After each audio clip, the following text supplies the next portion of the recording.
KPM. Selamat pagi dan salam sejahtera. Kita berjumpa lagi dalam rancangan Minda Juara. Saya Aruna.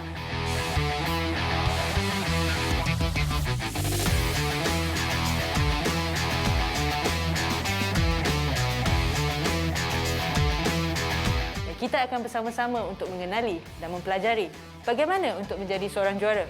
Bukan sahaja dari segi fizikal, tetapi juga dari segi minda anda. Jom kita ke episod hari ini.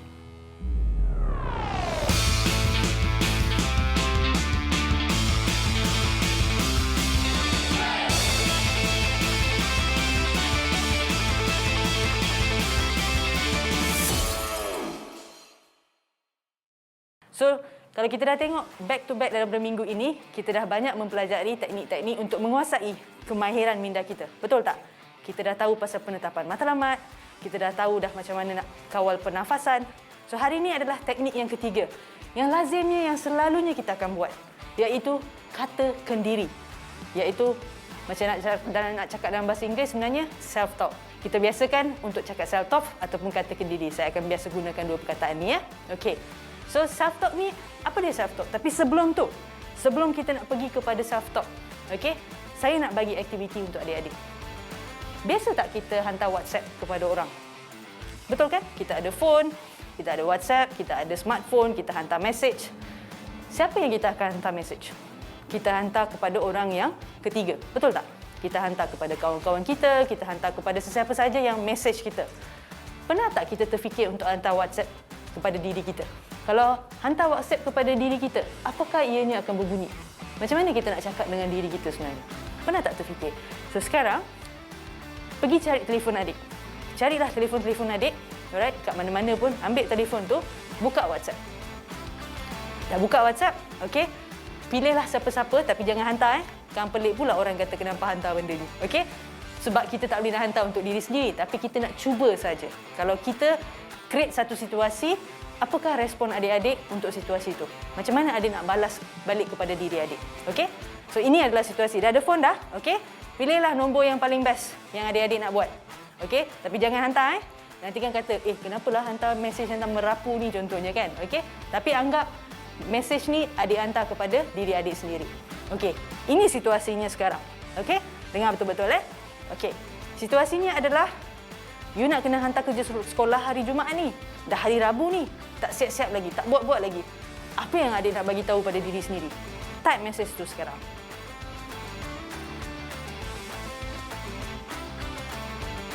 Dah habis type? Okey, jangan hantar Okey. Cuba baca balik mesej tu. Macam mana mesej tu berbunyi? Dia bunyi best ke? Bunyi marah ke? Macam mana? Adakah adik cakap, kau ni malas, tak produktif langsung, asyik suka menangguhkan kerja? Ini ke yang adik tulis? Kau ni tak gerti-gerti nak buat kerja sekolah. Dah hari Rabu ni, kan esok lusa cikgu marah. Ini ke yang adik tulis? Ataupun, cuba tengok mesej adik tu. Ataupun adik tulis, tak apa, saya ada masa lagi. Sebab saya pun perlu rehat. Saya pun perlukan masa untuk siapkan semua kerja sekolah. Sebab kita faham sekarang online learning ni banyak kerja sekolah kan. Cikgu akan kata, okey buat. Sebab kita bukan lagi di sekolah. Kita dah di rumah. Kita kena belajar, kita kena buat kerja rumah. So maksudnya kita ada kengkangan masa di situ. So jadinya, apa mesej tu pada adik? Cuba baca balik. Adakah ianya lebih kepada negatif ataupun lebih kepada positif? Baca je dulu. Okey? Baca je dulu dan tengok di manakah diri adik untuk menghargai diri adik itu sebenarnya. Okey? Ini yang pertama. Sebab kita selalunya asyik bercakap dengan orang luar, tapi kita jarang bercakap dengan diri kita sendiri ataupun kita jarang untuk bagi komen kepada diri kita sendiri. So, mulai daripada hari ini, kita nak belajar bagi komen untuk diri kita sendiri. Tapi bukannya kita nak ambil sambil lewa, tapi kita nak belajar. Sama ada kita betul-betul nak ambil masa untuk buat kerja ke, ataupun kita memang suka melengah-lengahkan ke. Kenapa kita nak melengah-lengahkan kerja tu? Kita nak tengok benda tu. Itu aktiviti untuk hari ini. Kita akan sama-sama tengok bagaimana cara untuk kita, kalau kita ni seorang yang sangat negatif, kita asyik marah diri kita rasa tak puas hati, apa yang kita buat semua tak kena, kita nak belajar cara macam mana nak jadikan positif. nak jadikan cara kita untuk bercakap dengan lebih positif untuk diri kita.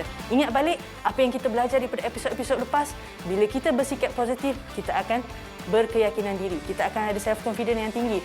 Kita boleh capai matlamat kita. So, kenapa kita nak bercakap negatif sebenarnya? Sebab ini akan menjadikan kita lebih stres. Kita rasa kita tak mampu nak buat benda tu. Kita tak cukup bagus. Kita tak nak benda tu sebenarnya. Okey adik-adik, ini aktiviti. Biasakan buat benda ni dekat rumah. Kalau rasa tak selesa, tak suka, cuba ambil phone, type message dengan diri sendiri. Cuba cakap dengan diri sendiri tu. Okey, ini aktiviti untuk adik.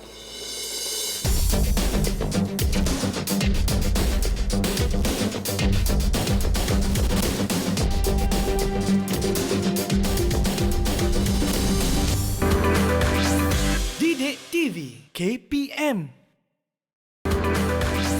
Didik TV KPM.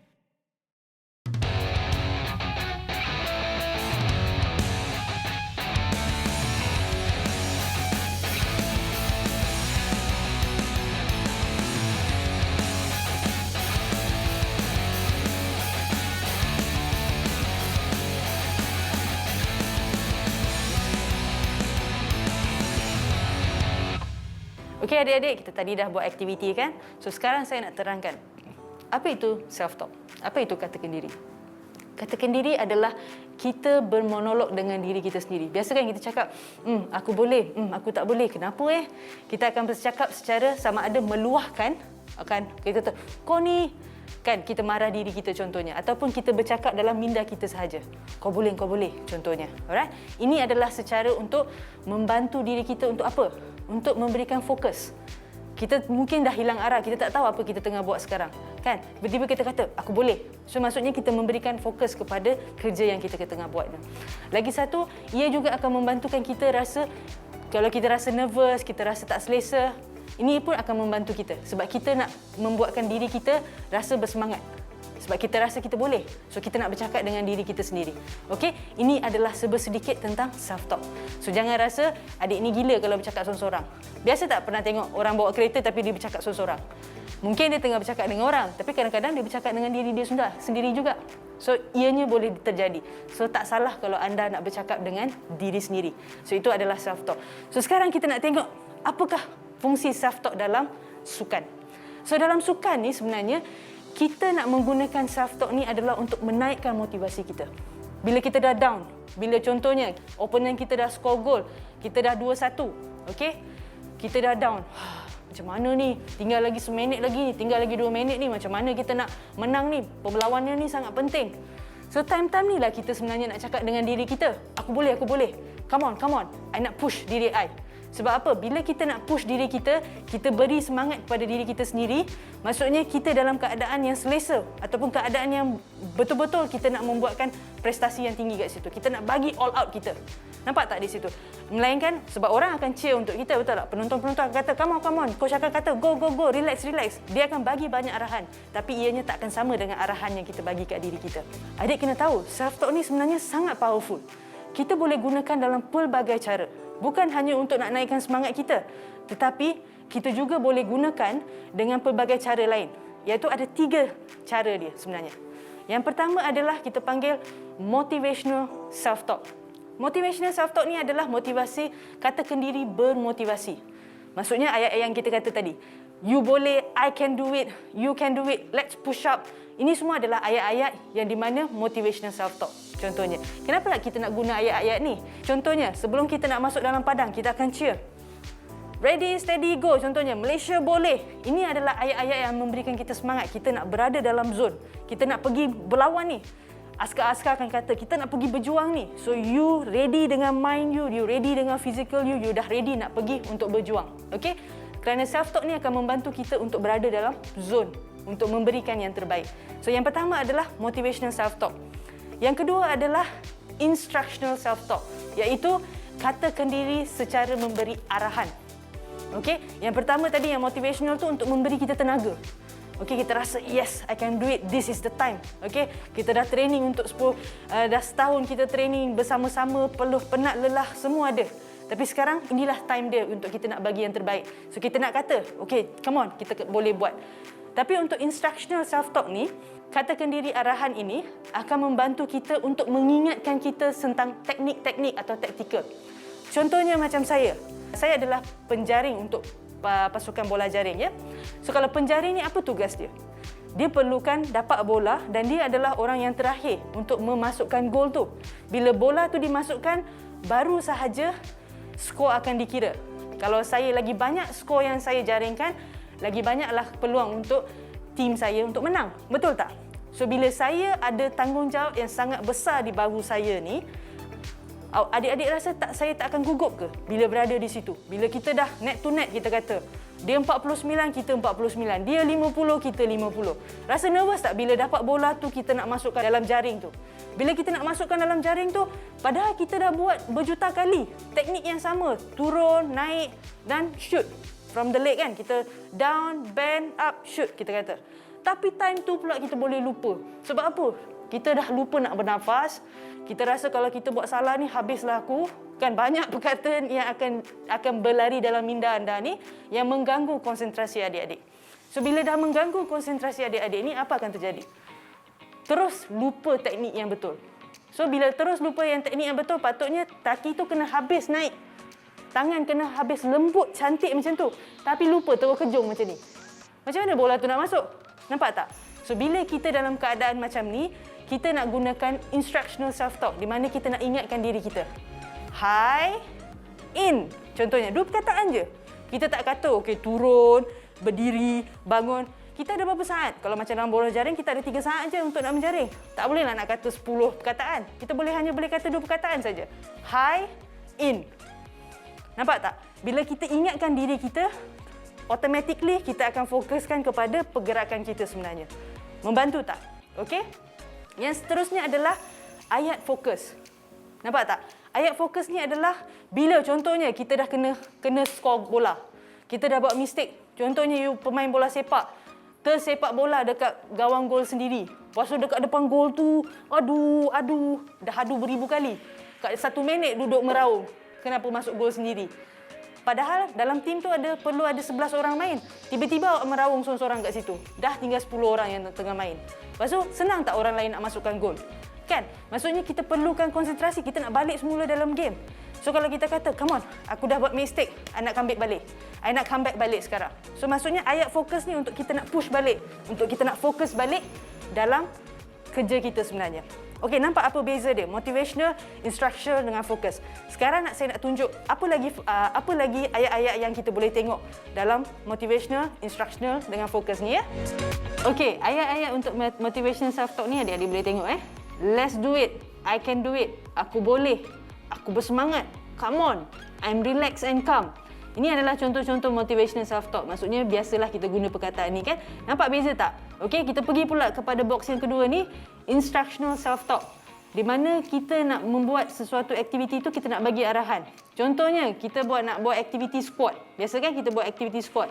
Kita boleh cakap, tarik nafas, lutut keluar, hembus, squat. Sebab dalam squat tu yang paling penting adalah lutut kita kena keluar. Tak boleh lutut simpan dalam, kan? Betul tak? So kalau kita ingatkan diri kita, maksudnya technically pada masa tu kita akan buat pergerakan ini dengan betul. Contoh dalam bola sepak. Kita kata pandang bola dan sepak. Selalunya kita tengah rush, kita lupa nak pandang bola. Kita tak tahu bola kat mana tapi kaki je hayun contohnya. So kita nak bagi tahu pandang bola dan sepak. Okey? Contohnya untuk sukan-sukan combat, kan, macam karate ke, taekwondo ke, dan apa lagi, tinju ke dan sebagainya. Kita boleh kata punch and pull. Maksudnya kita nak betul-betul punch dan kita pull balik tangan kita. So menunjukkan yang kita dah membuat sesuatu pergerakan supaya juri-juri boleh nampak yang kita nak dapat point sebenarnya. Okey, nampak di situ. So mesti kena ada ayat tu yang bersesuaian dengan sukan masing-masing. Jangan pula dekat sukan combat tu you nak kata pandang bola dan sepak. Macam tak masuk akal, kan? Okey, alright. Yang last pula contoh untuk sukan shooting ni. Kita boleh kata sebab shooting ni kena relax, kena calm. So mungkin shoulder you ni sangat ketat. Bahagian shoulder ni sangat ketat. So kita boleh cakap relax your shoulder. Okey, kita ingatkan diri kita, relax your shoulder. Maksudnya automatic kita punya shoulder ni akan jadi relax. Okey, ini adalah instructional self-talk. Sekarang dah nampak beza motivational dengan instructional ni. Yang last ni ayat untuk kita fokus. Okey? Kita boleh cakap stay focus. Abaikan bunyi. Contohnya, kan, Orang penonton-penonton tengah tepuk-tepuk tangan. Dia kata, come on, apalah kau tak kerti main sebenarnya. So kita boleh kata, abaikan bunyi tu. Okay? Aku kat sini sekarang, just concentrate. Kalau kita punya mind tu pergi mana-mana, kita kata, aku kat sini sekarang, just concentrate. Lepas tu kita kata, main habis-habisan. Bukit ni kawan aku. Contohnya kita tak suka lari atas bukit. Kita kata, bukit ni kawan aku contohnya. Supaya kita kata, okey, aku boleh menang dengan kau. So nampak tak perbezaan motivational self-talk ni, instruction self-talk dengan ayat fokus ni. Nampak perbezaan tiga kan? Selalunya kita cacah marbar je, kita masuk sekali semua. Tapi sekarang kita dah tahu perbezaan dia. Okey?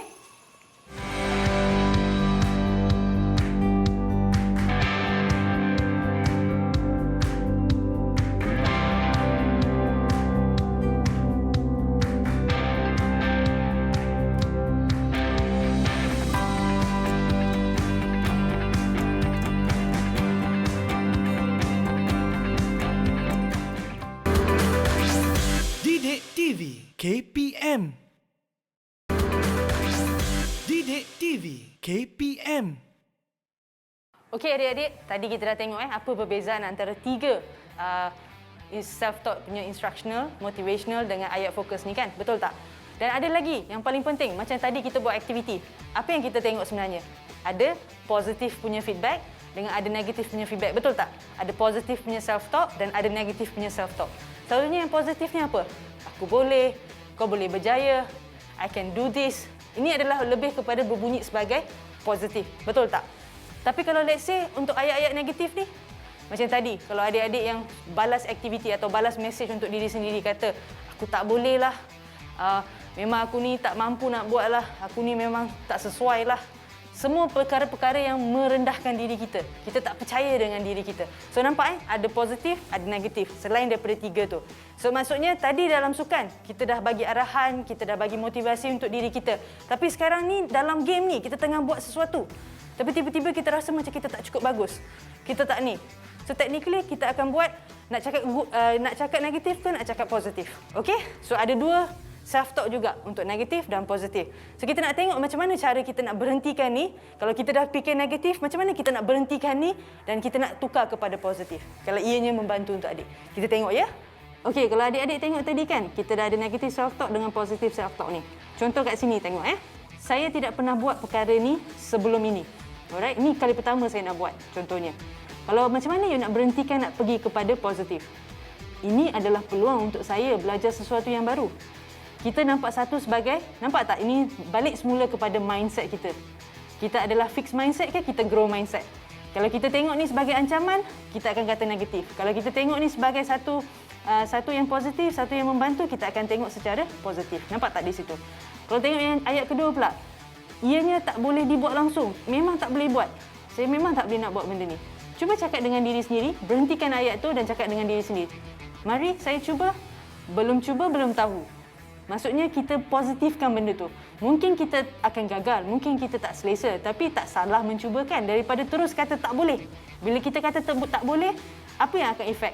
Kita punya keyakinan diri. Nampak tak? Semua benda ni adalah berkesinambungan antara satu sama lain. Okey? Yang ketiga pula, saya tiada sumber untuk tugasan ni dan saya tak tahu nak buat homework ni macam mana. Saya tak tahu nak buat teknik ni macam mana. Cuba, kalau awak tak tahu, cuba dalam untuk positif pula awak cuba cakap macam ni. Saya akan cuba jadi kreatif dan mencipta sesuatu baru. Contohnya atlet-atlet yang dekat rumah sekarang tak ada gym equipment. Ramai adik-adik kalau saya tengok sekarang dah jadikan botol air sebagai seorang diorang punya pembeban dia. Okey, ambil saku lah, ambil guni lah. Apa sahaja yang kat rumah tu berat, tonggas lah. Saya ada atlet yang angkat tonggas untuk nak dapatkan berat yang dia perlukan. Maksudnya bila kita tak ada situasi tu, kita tak pernah terfikir. Tapi sekarang kita dah boleh berfikir. Alright? Yang keempat, saya sangat malas untuk buat kerja rumah ni. Tak boleh lah, malas. Cuba cakap dengan diri sendiri, ubah ayat ni. Saya akan cuba mencari masa untuk buat kerja rumah ni. Sebab kita faham, ada banyak kerja rumah, kita tak ada masa, kita tangguhkan. Cuba kita kata, okey, saya akan cuba cari masa. Bila kita ubah kepada positif, kita secara tak langsung, kita akan membantu diri kita untuk lebih confident. Nampak tu? Yang last sekali adalah, saya tidak akan bagus dalam aktiviti ni. Apa pun saya buat, saya memang tak boleh nak buat teknik ni contohnya. Right? Saya tak boleh nak memang sepak bola ni. Saya tak boleh memang nak tendang. So, cuba cakap dengan diri sendiri. Saya akan memberi peluang untuk diri saya mencuba lagi sekali. Nampak tak adik-adik? Yang di mana kalau kita dah ada negative self-talk, Kita nak berhentikan tu, kita nak cari ayat yang positif untuk membantu diri kita pada ketika itu.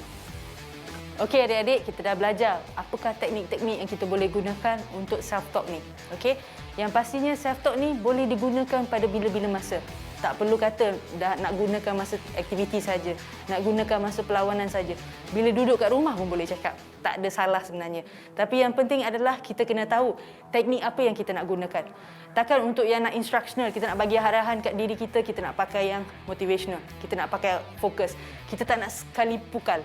Kita nak pastikan yang kita tahu, minda kita tahu apa arahan yang kita nak bagi. Adakah untuk bermotivasi, adakah untuk fokus, adakah untuk nak bagi arahan untuk kita menyiapkan tugasan tu dengan terbaik. Yang keduanya adalah pastikan diri anda gunakan banyak ayat-ayat positif, self-talk yang positif. Sebab saya tahu, adik-adik boleh tanya, kalau saya gunakan negatif baru saya rasa semangat. Kalau adik dah biasa gunakan negatif dan dia menaikkan semangat untuk diri adik, tak salah. Tapi bukan untuk semua perkara. Kerana untuk semua perkara kita hanya asyik gunakan negatif saja, jadinya kita ni lebih jadi macam pesimis. Kita tak nampak apa yang baik. Kita nampak semua dunia kita ni buruk saja. Dunia kita ni negatif saja. Dalam lama kelamaan, kita akan jadi seorang yang sangat ketat, yang sangat tak boleh nak senyum, asyik nampak kesalahan orang dan sebagainya. Ini akan mendorong kepada situasi itu. So ingat adik-adik, kalau kita banyak bercakap sebagai negatif, self-talk negatif, cuba ubah kepada positif. Sayangi diri anda sebab diri anda ni berharga. Kalau kita tak sayang diri kita, siapa yang akan sayang diri kita? Betul tak? So, biasakan bercakap self-talk dengan lebih positif dan menggunakan teknik 3 ini. Saya harap adik-adik dapat belajar lebih banyak pada hari ini, ya. So, soalan untuk minggu ni adalah, apakah jenis kata kendiri atau self-talk yang bersesuaian untuk anda? Nyatakan satu jenis kata kendiri bersama contoh yang bersesuaian. Jangan lupa buat kerja sekolah ini, ya. Saya berharap adik dah belajar banyak tentang topik kita hari ini, iaitu kata kendiri ataupun self-talk. Okey? Pastikan adik mencuba dan seterusnya membuat soalan yang diberikan. Okey? Supaya adik boleh menguasai kemahiran minda ini. Ini yang sangat penting. Slow-slow kita start, lama-lama kita dah banyak. Seperti yang saya selalu cakap, kita simpan duit dalam ATM. So sekarang kita nak menyimpan untuk skill-skill ini supaya kita boleh gunakan pada masa hadapan. Itu sahaja untuk hari ini. Sehingga kita berjumpa di episod akan datang. Saya Aruna dan ini Minda Juara.